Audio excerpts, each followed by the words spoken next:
Hello friends, स्वागत है आप सभी का बीके मैथ्स गुरु क्लासेस में। और आज की इस क्लास में हम पढ़ेंगे किसी बहुपद के शून्यकों और गुणांकों में संबंध। अंग्रेजी में इसे कहते हैं relation between zeros and coefficients of a polynomial. तो बच्चों, ये जो क्लास है हमारी, ये सीबीएसई और यूपी बोर्ड दोनों के लिए साथ लेके चल रहा हूँ मैं। ठीक है, जिससे कि आप सीबीएसई वाले भी इसको समझ सकते हैं और यूपी बोर्ड के लिए तो ये है ही है। ठीक है, तो रिलेशन का मतलब होता है संबंध, बिटवीन का मतलब बीच में, जीरोज मतलब शून्यकों, एंड कोफिशिएंट्स और गुणांकों के ऑफ अ पोलिनोमियल, एक पोलिनोमियल के। ठीक है, तो देखिए लेट हमने कर लिया है कि एक द्विघात बहुपद है हमारा कोई, पी एक्स बराबर क्या है A X square plus B X plus C. ठीक है, ये पी एक्स बराबर A X square plus B X plus C, ये हमारा कोई द्विघात बहुपद है। और इसके जो शून्यक हैं वो हमने मान लिए हैं अल्फा और बीटा हैं, मतलब इसके दो शून्यक होंगे वो हमारे अल्फा और बीटा हैं। तब नंबर 1 देखिए, शून्यकों का योगफल, जो शून्यकों का योगफल होता है वो होता है माइनस एक्स का गुणांक और बटे एक्स स्क्वायर का गुणांक। ठीक है, तो अब अगर आप ध्यान से देखें तो कहा है माइनस एक्स का गुणांक बटे एक्स स्क्वायर का गुणांक, यानी कि शून्यकों का योगफल। अंग्रेजी में कहेंगे इसे sum of zeros. Sum of zeros जो होता है coefficient of X upon coefficient of X square, और माइनस का साइन जो होता है हमारा वो पहले लगा होता है। ठीक है, तो अब देखिए यहाँ पर एक्स का जो कॉफिशिएंट है ये है हमारा एक्स, सॉरी ये है एक्स, तो एक्स का कॉफिशिएंट कितना है बी, और माइनस लगा है फॉर्मूले में। तो हमने क्या करा, मतलब शून्यकों का जो योगफल है, शून्यक हमारे अल्फा और बीटा हैं, तो इन दोनों का योग जो करेंगे तो क्या होगा अल्फा प्लस बीटा, तो ये तो अल्फा प्लस बीटा आ गया। अब यहाँ से लिखेंगे माइनस एक्स का गुणांक, तो देखो एक्स है हमारा ये, और एक्स का गुणांक कितना है बी है, तो यहाँ पर लिख देंगे माइनस का बी, और अपॉन में क्या है एक्स स्क्वायर का गुणांक। तो बच्चों एक्स स्क्वायर कितना है हमारा ये है, और एक्स स्क्वायर का गुणांक क्या है, जो उसके आगे लिखा होता है वो उसका गुणांक होता है। तो एक्स स्क्वायर का गुणांक है ए, तो अपॉन में क्या आ गया यहाँ पर ए आ गया, तो अल्फा प्लस बीटा क्या हो गया माइनस का बी अपॉन ए हो गया। ठीक है, सेकंड चीज देखते हैं हम, शून्यकों का गुणनफल। अब जब शून्यकों के गुणनफल की बात करें तो क्या होता है अचर पद और बटे एक्स स्क्वायर का गुणांक। तो अचर पद देखिए आप, इसमें अचर पद कितना है आपका, अगर A X square plus B X plus C की बात करते हैं, अचर पद होता है जो एक्स और वाई अगर जो भी चर है तो चर ना हो उसके साथ, तो खाली सी ऐसा है जिसके साथ कोई चर नहीं है, तो अचर पद क्या हो गया सी, तो यहाँ पर हो जाएगा बच्चों ये सी, और अपॉन में क्या हो जाएगा एक्स स्क्वायर का गुणांक। तो एक्स स्क्वायर गुणांक देख लीजिए, यहाँ से एक्स स्क्वायर गुणांक कितना है ए है, तो अपॉन में क्या हो जाएगा ए, और ये गुणनफल है ना, तो ये हो जाएगा अल्फा इंटू बीटा, और अल्फा इंटू बीटा आपका हो जाएगा सी अपॉन ए। ठीक है, अचर पद अपॉन एक्स स्क्वायर का गुणांक, अचर पद है सी और अपॉन में क्या हो गया ए, तो अल्फा इंटू बीटा क्या होगा सी अपॉन ए। तो एक बार फिर से देख लीजिए, अगर बात करते हैं हम योगफल की तो अल्फा प्लस बीटा होता है माइनस बी अपॉन ए, और बात अगर हम करते हैं गुणनफल की तो अल्फा इंटू बीटा होता है, वो होता है सी अपॉन ए। ठीक है, अब हम लोग इसका एक क्वेश्चन समझेंगे। देखिए क्वेश्चन है एग्जाम्पल 1 है, और आपकी बुक में एग्जाम्पल का नंबर कोई और हो सकता है, लेकिन मैंने कुछ क्वेश्चन ये ऐसे उठाए हैं जो इंपॉर्टेंट क्वेश्चन हैं, तो नंबर चेंज हो सकता है आपकी बुक के हिसाब से। ठीक है, लेकिन आपकी बुक का ही एग्जाम्पल है ये। तो एग्जाम्पल 1 है हमारा, द्विघात बहुपद x square plus 7x plus 12 के शून्यक ज्ञात कीजिए और शून्यकों तथा गुणांकों के बीच के संबंध की सत्यता की जांच कीजिए। एक तो दोनों, ये जो हमारा x square plus 7x plus 12 है, इसके हमें शून्यक निकालने हैं। ठीक है, और शून्यक निकालने के बाद इसके शून्यक जो आएंगे वो शून्यकों और इसके जो गुणांक हैं उनके बीच हमें संबंध की सत्यता की जांच करनी है। सवाल आपका यूपी बोर्ड 2020 में ये पूछा गया है। ठीक है, तो क्या करते हैं, सबसे पहले लेट कर लेते हैं, जो हमें दिया है पोलिनोमियल उसको हमने लेट कर लिया, P x equals to x square plus 7x plus 12। ठीक है, क्यों मान लिया ये, क्योंकि पी एक्स हमारा एक पोलिनोमियल होता है, तो पी एक्स के बराबर इसको हमने मान लिया। अब कह रहे हैं for the zeros of P x के शून्यकों के लिए, पी एक्स के शून्यकों के लिए क्या होता है, जो पी एक्स है उसको हम जीरो के बराबर रख लेते हैं, तो पी एक्स बराबर क्या हो जाएगा जीरो। अब देखिए पी एक्स की जो वैल्यू है वो है आपकी x square plus 7x plus 12, तो इसके नीचे हमने इसकी वैल्यू लगा दी X square plus 7x plus 12 equals to 0। अब इसके करेंगे फैक्टर्स, तो देखो क्या होता है बच्चों, इसमें पहले और तीसरे पद की गुणा करते हैं, तो पहला पद एक्स स्क्वायर है और ये है 12, तो 12 की और एक्स स्क्वायर गुणा करेंगे तो कितनी आएगी 12x² आएगी। तो 12x² को ऐसे तोड़ें, और दोनों गुणा काय की आ रही है, प्लस की आ रही है।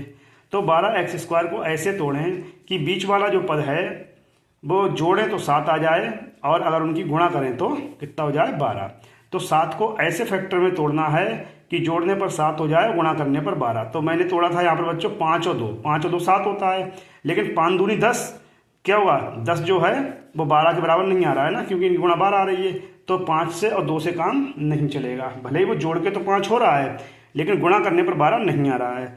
फिर मैंने क्या किया, यहाँ पर लिखा 4 और यहाँ पर लिखा 3। 4 और 3 कितने होते हैं, 7, और 4 की 3 की अगर गुणा कर दें तो 4 3 12, सही है। x² तो आ ही जाएगा, x की गुणा x से करेंगे तो 12 आ जाएगा, तो ये 12 आ गया, ठीक है। तो हमने क्या करा, 7 को लिख लिया 4 + 3 और ब्रैकेट के बाहर लिख दिया x और प्लस का 12 बराबर 0। तो x² प्लस, अब गुणा कर दी 4 एकम 4x और प्लस 3 एकम 3x प्लस 12 बराबर 0। अब इन दोनों में से हमने कॉमन ले लिया और इन दोनों में से हमने कॉमन ले लिया। इन दोनों में कॉमन मिला x, तो बचा क्या ब्रैकेट में, x + 4। इन दोनों में से कॉमन मिला 3, तो बचा क्या, यहाँ से x + 3 × 4 12 4 और बराबर 0। तो देखिए x + 4 यहाँ भी आ रहा है और x + 4 यहाँ भी आ रहा है। दोनों ब्रैकेट से x + 4 हमने कॉमन ले लिया, यहाँ से बचा x, यहाँ से बचा 3, तो दूसरी ब्रैकेट बची x + 3 और बराबर में क्या चल रहा है, 0। अब क्या करेंगे, एक एक ब्रैकेट को 0 के बराबर रख लेंगे, लिखेंगे यदि x + 4, ये वाली ब्रैकेट x + 4 बराबर 0, तब x बराबर क्या हो जाएगा, ये प्लस का 4 है, जब इधर जाएगा तो माइनस का हो जाएगा। x + 4 जो है 0 है, तो x बराबर माइनस का 4 है, और इसको हमने क्या मान लिया, इसको हमने मान लिया अल्फा, ठीक है।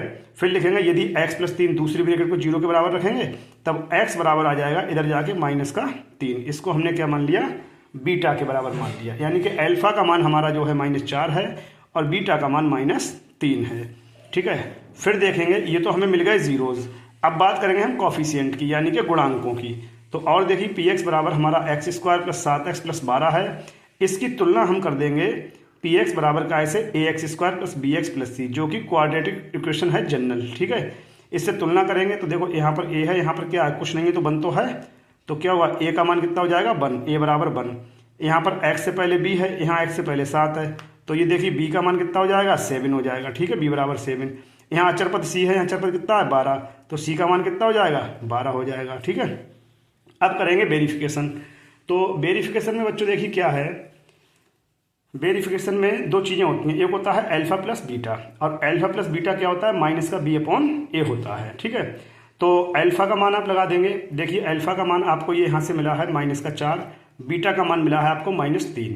तो अल्फा की जगह पे आपने क्या करा, रख दिया -4, और बीटा की जगह पे आपने रख दिया -3 बराबर -b/a है। तो देखिए -b/a है तो माइनस तो फॉर्मूले लगा रहा, b का मान आपका कितना है, 7, तो b का मान आपने 7 उठा के 7 की जगह पे रख दिया, अपॉन में क्या है a, और a का मान कितना है 1, तो अपॉन में आपने 1 रख दिया। 4 और 3 माइनस के 7 हो गए, और इधर -7/1 है, ठीक है, -7/1 हैं, तो ये माइनस के 7 आएंगे, -7 बराबर -7, यानी कि ये वाली चीज़ तो हमारी वेरीफाई हो रही है, ठीक है। -7 बराबर क्या आ रहा है, -7 आ रहा है। अब हम बात करते हैं क्या की, इधर अल्फा इंटू बीटा की। तो अल्फा इंटू बीटा क्या होता है, c/a, ठीक है, क्योंकि हम कंडीशन पढ़ चुके हैं, गुणनफल जो होता है वो c/a होता है। तो अल्फा का मान कितना है बच्चों, देखो यहाँ से -4, बीटा का मान है -3, ये ठीक है। तो -4 × -3 बराबर c का मान कितना है, ये 12, तो 12 और बटे में a का मान 1 है, 4 × 12, माइनस की गुणा क्या हो गई, प्लस, तो ये हो गया यहाँ 12, और यहाँ हो गया 12/1, 12/1 का मतलब क्या होता है, 12, ठीक है। तो ये देखिए यहाँ -7 बराबर -7 आ गया, और यहाँ पर 12 बराबर 12 आ गया, मतलब a + b जो है और a × b दोनों जो रिलेशन थे, a + b वाला और a × b वाला, दोनों वेरीफाई हो गए, दोनों साइड बराबर आ गया। इसका मतलब जो गुणांक और शून्यकों में संबंध है वो सही है, यानी कि इसका मतलब हुआ हेंस वेरीफाइड, यहाँ ये वेरीफाई हो गया, ठीक है बच्चों। अब बात करते हैं अगले क्वेश्चन की।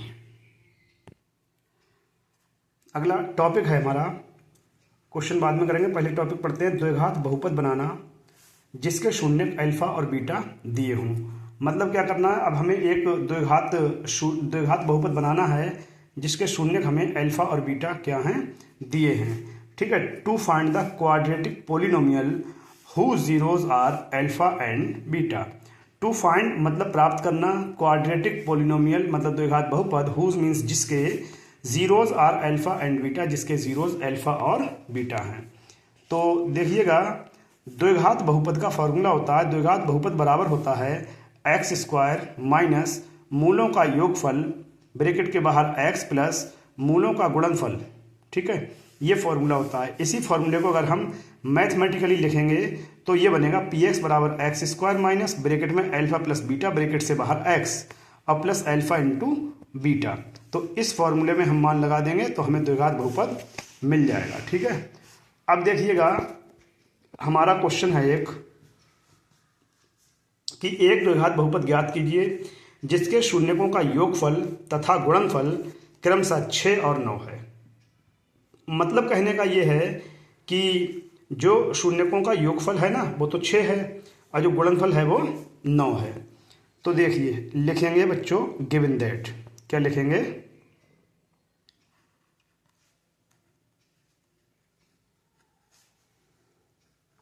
गिवन दैट दिया है, जो योगफल दिया है वो तो दिया है 6, तो यानी कि अल्फा प्लस बीटा बराबर दिया है 6 और अल्फा इंटू बीटा बराबर दिया है 9।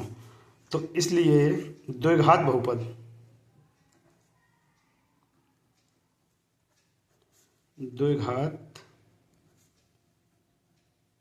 बहुपद हमें निकालना है, जो कि होता है हमारा पी एक्स और बराबर होता है x square minus alpha plus beta into x plus alpha into beta. तो देखो ये तो पी एक्स है, एक्स स्क्वायर ऐसा ही रहेगा माइनस अल्फा प्लस बीटा। अब देखिए आपका अल्फा प्लस बीटा का मान कितना है 6, तो यहाँ अल्फा प्लस बीटा की जगह पे रख दोगे आप ब्रैकेट में 6 और ब्रैकेट के बाहर क्या है x plus alpha into beta, और अल्फा इंटू बीटा का मान कितना है 9, तो यहाँ पर लगा दोगे 9। तो अगली लाइन में क्या हो जाएगा आपका पी एक्स बराबर ये हो जाएगा आपका एक्स स्क्वायर माइनस का 6 कम 6x और प्लस का कितना हो जाएगा 9। तो ये आपका क्या हो जाएगा, द्विघात बहुपद हो जाएगा और यही आपका आंसर हो जाएगा। ठीक है, तो ये हो गया आपका। अब चलते हैं, अब एक एग्जाम्पल नंबर 3 है हमारा, जिसमें कहा है यदि किसी बहुपद के शून्यक अल्फा तथा बीटा इस प्रकार हैं कि अल्फा प्लस बीटा बराबर 6 और अल्फा इंटू बीटा बराबर 4, तब बहुपद लिखिए। आपको बहुपद लिखना है और ये क्वेश्चन सीबीएसई बोर्ड 2017 में आ चुका है। तो देखिए क्या करेंगे, लिखेंगे यहाँ पर सॉल्यूशन, और सॉल्यूशन में हम लोग लिख देंगे जो हमको गिवन है वो तो हम लिख ही देंगे। गिवन दैट दिया है अल्फा प्लस बीटा कितना दिया है 6 कॉमा अल्फा इंटू बीटा कितना दिया है 4। ठीक है, अब बात करते हैं द्विघात बहुपद की। तो जो द्विघात बहुपद होता है पी एक्स बराबर वो क्या होता है एक्स स्क्वायर माइनस ब्रैकेट में alpha plus beta into x plus alpha into beta. ठीक है, ये होता है हमारा। तो अब देखिए इसमें मान लगा देंगे हम, तो ये हो जाएगा x square minus alpha plus beta, और अल्फा प्लस बीटा को आपने कितना लिया है 6, तो 6 लिख दिया into x plus alpha into beta कितना है 4, तो अल्फा इंटू बीटा ये कितना लगा देंगे 4 लगा देंगे। तो ये आ जाएगा हमारा एक्स स्क्वायर और माइनस का 6x प्लस का 4, और इधर क्या चल रहा है, ये चल रहा है हमारा पी एक्स। तो पी एक्स बराबर x square plus minus 6x plus 4, ये हमारा आ गया द्विघात बहुपद, मतलब क्वाड्रेटिक पॉलिनोमियल। ठीक है, अगला क्वेश्चन है हमारा जो कि बहुत इंपॉर्टेंट क्वेश्चन है, जिसमें कहा है कि यदि द्विघात बहुपद k minus 1x square plus के एक्स प्लस 1 के शून्यकों में से एक शून्यक -3 हो तो दूसरे शून्यक का मान ज्ञात कीजिए। ये सवाल हमारा यूपी बोर्ड 2019 में पूछा गया है। ठीक है, तो इसमें देखिए सबसे पहले हम क्या करेंगे, सबसे पहले हम लोग सॉल्यूशन में लिख लेंगे जो हमारे इक्वेशन है k माइनस 1x स्क्वायर, जो बहुपद है हमारा के एक्स प्लस 1, ये हमने लिख लिया। अब इसका एक शून्यक -3 है, तो दूसरा शून्यक आपको निकालना होगा। तो देखिए दूसरा शून्यक तब निकलेगा जब दिए गए बहुपद को आप शून्य के बराबर रख लेंगे। ठीक है, तो इतना बराबर 0 रखने पर इसको 0 के बराबर आपने रख दिया। अब क्या है, एक शून्य -3 है तो लिख दोगे, चूंकि 1 शून्य जो है वो -3 है, तो क्या करोगे, x बराबर -3 रखने पर, जब x बराबर -3 रखोगे तो जहाँ जहाँ x है वहाँ चुन चुन के -3 लगा देंगे। दैट इज़ k-1 और यहाँ -3 का स्क्वायर प्लस k गुणा माइनस का 3 और प्लस का 1 बराबर 0। ठीक है, अब क्या करेंगे, देखो k-1 -3 का स्क्वायर हो जाएगा 9, माइनस का हो जाएगा यहाँ पर 3k प्लस का 1 बराबर 0। ठीक है, तो इसकी अगर गुणा करेंगे तो 9k माइनस 9 बन जा 9 माइनस का 3k प्लस का 1 और बराबर 0। अब देखो 9k में से 3k गया तो कितना बचा बच्चों, 6k। ये माइनस के 9 है, ये प्लस का 1 है, तो माइनस के 9 में से प्लस का 1 गया तो माइनस का बचा 8 और इक्वल्स टू 0। तो देखिए 6k बराबर हो जाएगा 8, तो यहाँ से इम्प्लाइज इट k बराबर हो जाएगा 8/6, 2 चौक 8 और 2 तियाँ 6।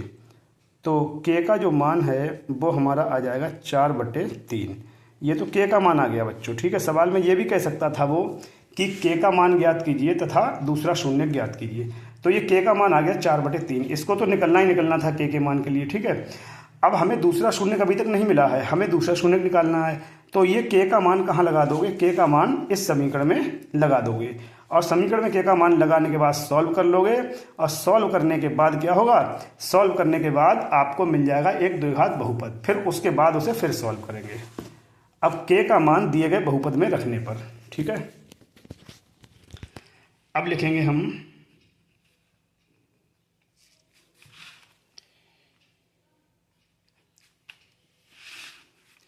k का मान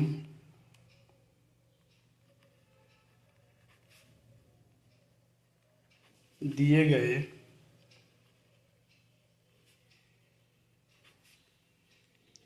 बहुपद में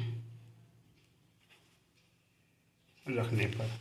जब k का मान हम दिए गए बहुपद में रखेंगे तो देखिए क्या हो जाएगा, दैट इज़, ये था हमारा, चलो पहले लिख देता हूँ मैं, k-1 और यहाँ पर है x²। ठीक है, प्लस का है हमारा kx और प्लस का 1 ये है। ठीक है, तो इसमें हम लगाएंगे k का मान, तो k का जो मान है वो हमारा है 4/3, तो k का मान 4/3 रख दोगे माइनस का 1 और यहाँ x² प्लस 4/3x और प्लस का 1। ठीक है, तो देखो ये एलसीएम लोगे तो 4 - 3 एकम 3, 4 में से 3 घटे 1 बचेगा, तो 1/3x² प्लस 4/3x प्लस 1 ये आ जाएगा। ठीक है, इसके बाद क्या करोगे, इसके बाद ये करोगे कि इसका एलसीएम ले लोगे आप। एलसीएम आपने कितना ले लिया, 3, तो ये तो दोनों जगह 3 हैं, तो 3 से 3 तो हो जाएगा कैंसिल, तो यहाँ से बचेगा आपका x² प्लस का 4x प्लस, लेकिन यहाँ 3 एकम 3, 3 से गुणा हो जाएगी। ठीक है, तो ये हो जाएगा आपका x², अच्छा x² प्लस 4x प्लस 3/3 तो आ ही गया। अब क्या करोगे आप, इसके फैक्टर करोगे, बट इसको पहले क्या करोगे, अब इसको आप 0 के बराबर रख दोगे, मतलब x² plus 4x plus 3/3 equals to 0। या आप लिख सकते हो कि पुटिंग दिस इक्वल्स टू 0, जब तक 0 नहीं रखोगे तब तक मान नहीं निकलेगा। ठीक है, तो x² plus 4x plus 3 equals to, तिरछी गुणा करोगे 0 की 3 से, 0 हो जाएगा। अब पहले और तीसरे पद की गुणा करोगे आप, 3 की और इसकी गुणा कितनी आ रही है, 3 आ रही है प्लस की 3x²। 4 को ऐसे तोड़ें, गुणा करें तो 3 आ जाए, और गुणा करें तो 3 आ जाए, जोड़ें तो 4 आ जाए, 3 एकम 3, 3 और 1 4, तो ये हो जाएगा x² प्लस का 3 प्लस का 1, 3 और 1 4 हो गया, और 3 की 1 की गुणा की, 3 एकम 3। ठीक है, x और प्लस का 3 बराबर 0, तो ये हो जाएगा x² प्लस 3 एकम 3x प्लस x एकम x और प्लस का 3 बराबर 0।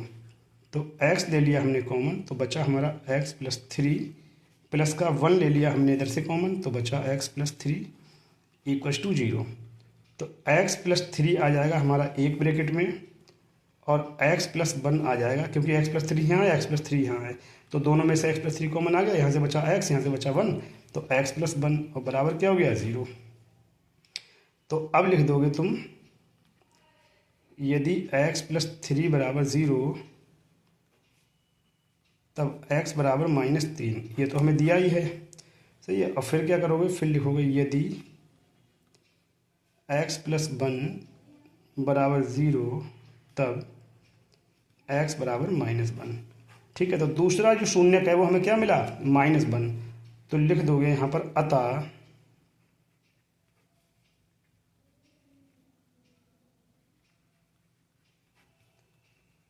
दूसरा शून्यक बराबर -1। ठीक है, और ये आपका आंसर हो गया। ठीक है, आशा करता हूँ बच्चों ये क्लास जो है आपको बहुत अच्छे से समझ में आई होगी। और फिर एक बात मैं ये कहूँगा, जिन बच्चों ने चैनल को सब्सक्राइब नहीं किया है अभी तक, वो लोग चैनल को सब्सक्राइब कर लें, ठीक है, और बेल आइकन को प्रेस कर दें, जिससे कि हर क्लास की वीडियो आप लोगों तक पहुँचती रहे। ठीक है, थैंक यू बच्चों, बाय बाय।